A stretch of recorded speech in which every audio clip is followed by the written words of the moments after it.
അപ്പോൾ അതുകൊണ്ട് കാളിച്ചേട്ടൻ ആലോചിക്കും, കാളിച്ചേട്ടൻ ഇക്കാലം അത്രയും ഭൂമിയിൽ ജീവിച്ചിട്ട് ഏതെങ്കിലും ഒരു മുസൽമാന് കാളിച്ചേട്ടൻ്റെ പ്രവൃത്തി അയ്യ ഈ മനുഷ്യൻ പങ്കുവെക്കുന്ന ആശയം വളരെ മനോഹരമാണെന്ന് തോന്നിയിട്ടുണ്ടാകും. അപ്പോൾ കാളിച്ചേട്ടൻ തന്നെ ഒരു വിഷമം പറയുന്നുണ്ട്. പ്രശ്നം എന്താണെന്ന് വെച്ചാൽ നിങ്ങളെപ്പോലെ ഫോളോവേഴ്സ് ഇല്ല. ഇപ്പോൾ എനിക്ക് ആകെ 60,000 ഫോളോവേഴ്സ് ഉള്ളൂ. എനിക്ക് ചിലപ്പോൾ നിങ്ങളെ പോലെ 2 ലക്ഷം 3 ലക്ഷം 4 ലക്ഷം ഫോളോവേഴ്സ് ഉണ്ടെന്നുണ്ടെങ്കിൽ എനിക്ക് ചിലപ്പോൾ ഞാൻ എപ്പോഴും മതം പറയുന്നു കാളിച്ചേട്ടൻ തന്നെ പറയുന്നുണ്ട്. എന്നിട്ടും ഇപ്പം 8 ലക്ഷം ഫോളോവേഴ്സ് ആകാൻ പോകുന്നു. ഞാൻ ഏതെങ്കിലും ഒരു വീഡിയോയിൽ സബ്സ്ക്രൈബ് ചെയ്യുക ഫോളോ ചെയ്യാന്ന് എവിടെയെങ്കിലും പറഞ്ഞിട്ടുണ്ടോ? ഞാൻ പറഞ്ഞിട്ടില്ല. എന്നിട്ടും എന്നെ കേൾക്കാൻ ആളുള്ള എന്തുകൊണ്ടായിരിക്കും? കാളിച്ചേട്ടൻ എന്നേക്കാൾ മുമ്പ് സോഷ്യൽ മീഡിയയിൽ ആക്റ്റീവായ മനുഷ്യനാണെന്ന് എനിക്ക് തോന്നുന്നത്. എന്തുകൊണ്ടാണ് കാളിച്ചേട്ടൻ അതിലൊരു ഒരു പരിവർത്തനം ഉണ്ടാകാത്തത്? ആളുകൾക്ക് റിലേറ്റ് ചെയ്യാൻ പറ്റാത്തതുകൊണ്ടാണ്. എൻ്റെ അടുത്തോട്ട് ഹിന്ദുമതം സ്വീകരിക്കാൻ ആള് വരുന്നില്ല എന്ന് ആരങ്ങോട് പറഞ്ഞു? അത്ര ഉറപ്പുണ്ടോ നിങ്ങൾക്ക്?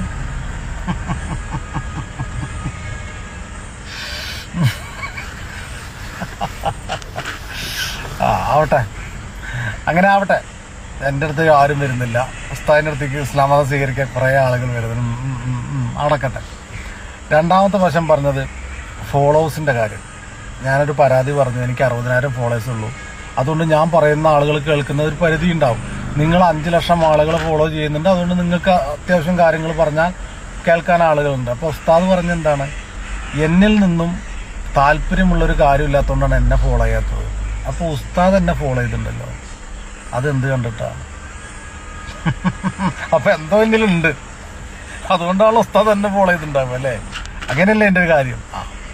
പിന്നെ ഉസ്താദ് മനസ്സിലാക്കേണ്ട ഒരു കാര്യം എന്താ വെച്ചാൽ, ഹൈന്ദവ മതവും ഇസ്ലാം മതവും തമ്മിലുള്ള അല്ലെങ്കിൽ അതിലെ വിശ്വാസികൾ തമ്മിലുള്ള വലിയൊരു മാറ്റമുണ്ട്. അവർ ഈ പണ്ഡിതന്മാരെ വല്ലാണ്ടങ്ങ് സ്നേഹിക്കും. ഇപ്പോൾ ഉസ്താദ് തന്നെ മലം നോക്കിയിട്ട് അത് സ്വർണ്ണമാണെന്ന് പറഞ്ഞാൽ അത് സ്വർണ്ണമാണെന്ന് തർക്കിക്കുന്ന ആളുകൾ നിങ്ങളുടെ കൂട്ടത്തിലുണ്ട്. അവരാണ് നിങ്ങളുടെ ഫോളോവേഴ്സ്. എന്നാൽ ഞാൻ മലം നോക്കിയിട്ട് സ്വർണ്ണമാണെന്ന് പറഞ്ഞാൽ ഒന്ന് നീച്ചു പോടാൻ അറിയുമെന്ന് പറയും. കാരണം എൻ്റെ സമൂഹം വകതിരിവുള്ളവരാണ്. അവർക്ക് ഏത് പണ്ഡിതം പറഞ്ഞാലും അവർ ചിന്തിക്കുന്ന കാര്യങ്ങളുണ്ട്, അവർക്ക് നല്ലത് എന്ന് തോന്നുന്ന കാര്യങ്ങളുണ്ട്, അവർക്ക് സ്വയം ചിന്തിക്കാനുള്ള ബോധം. നമ്മളെ കാളി ടെക്നോളജിയാണ് വന്നത് കേട്ടോ. ടെക്നോളജിക്ക് എന്തൊക്കെ പറയാനുള്ളത് ഫുള്ളായിട്ട് നുള്ളിപ്പറക്കി പറഞ്ഞിട്ടുണ്ട് പുള്ളിക്കാരൻ. അപ്പോൾ അതൊന്ന് കേട്ടപ്പോൾ എനിക്ക് തോന്നി ഇതിനെ പറ്റി 2 വാക്ക് പറയണമെന്ന്. അതുകൊണ്ട് തന്നെയാണ് പറയുന്നത്. കാരണം ഇത് മറ്റുള്ള ആളുകളോടൊന്നും അല്ല കേട്ടോ, ഞാൻ പറയുന്നത് കാളിനോട് മാത്രമാണ്. കാളി പറഞ്ഞത് പിന്നെ എൻ്റെ അടുത്തേക്ക് ആരെയും മതം മാറാൻ വരുന്നില്ല എന്ന് ആരെ പറഞ്ഞത്? നിങ്ങൾക്ക് എങ്ങനെ ഉറപ്പിട്ടിയെന്ന്? അൻസാരി സൂര്യ ഉസ്താദ് മതം മാറുന്ന കാര്യമല്ല പറഞ്ഞത്. കാളി അവിടെ പറഞ്ഞത് എന്താണ്? താങ്കളെ വാക്കുകൾ കേൾക്കാൻ ആഗ്രഹമില്ലാത്തത്, മുസ്ലിങ്ങളായ ഒരു മനുഷ്യന് പോലും താങ്കളെ വാക്കുകൾ അംഗീകരിക്കാത്തത് അതിൽ കയമ്പില്ല എന്നതുകൊണ്ടാണ്. കാരണം തലയിൽ ചാണകമാണ്, അതുകൊണ്ട് കയമ്പില്ല. അതുകൊണ്ടാണ് നിങ്ങൾക്ക് വളർച്ചയില്ലാത്തത് എന്നാണ് പറഞ്ഞത്. അതിന് ആ ലെവലിൽ കൂട്ടിയാൽ മതി. കാരണം തലയിൽ ചാണകം ആയതുകൊണ്ടാണ് വളർച്ചയില്ലാത്തത്, അത് വളരൂല, അങ്ങനെ നിൽക്കുള്ളൂ. ഞാൻ പറയട്ടെ, പിന്നെ കാളി പറഞ്ഞൊരു വാക്ക് എന്തിൻ്റെ അടിസ്ഥാനത്തിലാണ് എനിക്കറിയില്ല. തീട്ടം കാണിച്ചു കൊടുത്തിട്ട് ഒരു ഉസ്താദ് തീട്ടം കാണിച്ചു കൊടുത്തിട്ട് അത് സ്വർണ്ണാണെന്ന് പറയുകയാണെങ്കിൽ ഉസ്താദിനെ അംഗീകരിക്കുന്ന ആളുകൾ അത് ചെയ്യും എന്നാണ് പറഞ്ഞത്. അത് അംഗീകരിക്കും, അത് സമ്മതിക്കും, അത് സ്വർണ്ണാക്കി കൂട്ടും, സ്വർണ്ണാക്കി വീട്ടിൽ കൊണ്ടു വെക്കുന്നു. അതാണല്ലോ സ്വർണ്ണാണെന്ന് എനിക്കാണെങ്കിൽ അത് വീട്ടിൽ കൊണ്ടു വെക്കുമല്ലോ. അങ്ങനെ ആരെങ്കിലും കൊണ്ടുവെക്കണേ കാളി കണ്ടിട്ടുണ്ടോ?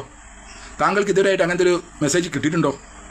ഞാനിനി പറയട്ടെ, താങ്കളിപ്പോൾ പറഞ്ഞൊരു വാക്കുണ്ട്, ഞങ്ങളെ സമൂഹം എന്ന് പറഞ്ഞാൽ വളരെ വേർതിരിവുള്ള സമൂഹമാണ്, അവർക്ക് നല്ല ബുദ്ധിയാണ് എന്നാണ് പറഞ്ഞത്. അവരതിലൊന്നും പെടില്ല. ഒരു സ്വാമി പറഞ്ഞാലും അല്ലെങ്കിൽ ഒരു പിന്നെ നമ്പൂരി പറഞ്ഞാലും അതിലൊന്നും ഹിന്ദു സമുദായം അതിൽ പെടില്ല എന്നാണ് താങ്കൾ പറഞ്ഞതെങ്കിൽ ഈ കോണകസ്വാമിനെ പറ്റി എന്താണ് താങ്കൾക്ക് പറയാനുള്ളത്? ഞാൻ ചോദിക്കുന്നത്, താങ്കൾക്ക് എന്താണ് ഈ കോണകസ്വാമിനെ പറ്റി പറയാനുള്ളത്? ഇതിന് താങ്കൾ അംഗീകരിക്കുന്നുണ്ടോ? ഈ കോണകം ഉടുത്തിട്ട് ഇങ്ങനെ പൊതു സ്ഥലങ്ങളിൽ ഇങ്ങനെ നടക്കുന്നത് താങ്കൾ അംഗീകരിക്കുന്നുണ്ടോ? അംഗീകരിക്കുന്നുണ്ടെങ്കിൽ പറയണം. ഇനി ഇതൊന്ന് കണ്ടു നോക്ക്. ചേച്ചി ഇതൊന്ന് ജസ്റ്റ് കാണുന്നുണ്ടോ?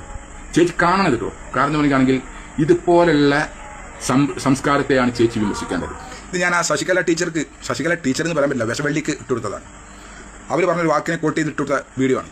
അപ്പോൾ ഇതുപോലെ നഗ്നമായ രീതിയിൽ ഒരു വള്ളി പോലും ഒരു നൂൽബന്ധം പോലും ഇല്ലാത്ത ഒരു സ്ത്രീയെ മുന്നിൽ ഇങ്ങനെ ആണും പെണ്ണും ഒക്കെ ഇങ്ങനെ ഇരിക്കുന്ന രീതി താങ്കൾ ഇതിനെ അംഗീകരിക്കുമോ? ഞാൻ എൻ്റെ വളരെ പ്രയാസപ്പെട്ടാണ് ചോദിക്കുന്നത്. താങ്കൾ ഇത് അംഗീകരിക്കും? ഒരുപാട് വേർതിരിവുള്ള ആളുകളാണ്. താങ്കൾ പറഞ്ഞ വാക്കാണ്, ഞങ്ങളെ സമൂഹത്തിൽ ഒക്കെ വേർതിരിവുണ്ട്, ഒരാൾ പറഞ്ഞാൽ കേൾക്കില്ല എന്നാണ്. അപ്പോൾ ഇത് ആര് പറഞ്ഞിട്ട് കേട്ടതാണ്? ഞാൻ ചോദിക്കുന്നതാണ്. ഇത് ആര് പറഞ്ഞിട്ടാണ് താങ്കൾ കേട്ടത്? ഇത് ആര് പറഞ്ഞിട്ടാണ് താങ്കൾ ഇതിനെ അംഗീകരിച്ചത്? താങ്കൾ അംഗീകരിക്കുന്നുണ്ടാവും. കാരണം എനിക്കാണെങ്കിൽ ഞങ്ങളിൽ ഒരു വേർതിരിവുള്ള ആളുകളാണുള്ളത്, ഒക്കെ വളരെ ബുദ്ധിയുള്ള ആളുകളാണുള്ളത് എന്നാണ് പറഞ്ഞത്. അപ്പം താങ്കൾ ഇത് ഈ കോണകസ്വാമിനെയും ഈ ഉടുതുണിയില്ലാത്ത സ്ത്രീയെയും ഒക്കെ താങ്കൾ അംഗീകരിക്കുന്നുണ്ടാവും അല്ലേ? അംഗീകരിക്കുന്നുണ്ടെങ്കിൽ താങ്കൾ പറയണത്. അതുകൊണ്ട് കൂടുതൽ വിളയാടണ്ട എന്ന് മാത്രമേ പറയാനുള്ളൂ. എല്ലാവരും ഇത് കൊലത്തിലൊക്കെ ഉണ്ട്. പക്ഷേ എന്നാലും ഇസ്ലാമിൽ ഉടുതുണി ഇല്ലാതെ നടക്കണമെങ്കിൽ മാനസിക രോഗി തന്നെ ആവണം. ഇസ്ലാമിൽ ഭ്രാന്തൻ മാത്രമേ ഉടുതുണി ഇല്ലാതെ നടക്കുകയുള്ളൂ. അല്ലാതെ ഒരു മനുഷ്യനും ഉടുതുണി അവിടത്ത് മറക്കാതെ നടക്കൂല.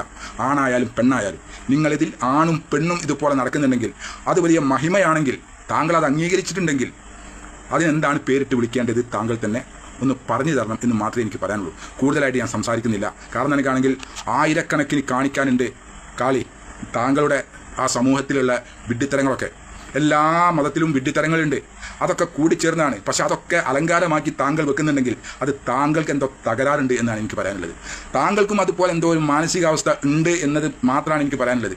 അതല്ലാതെ മതത്തിനെയോ ആ മതത്തിലെ പവിത്രമായ ആളുകളെയോ അല്ല ഞാൻ കുറ്റം പറയുന്നത്.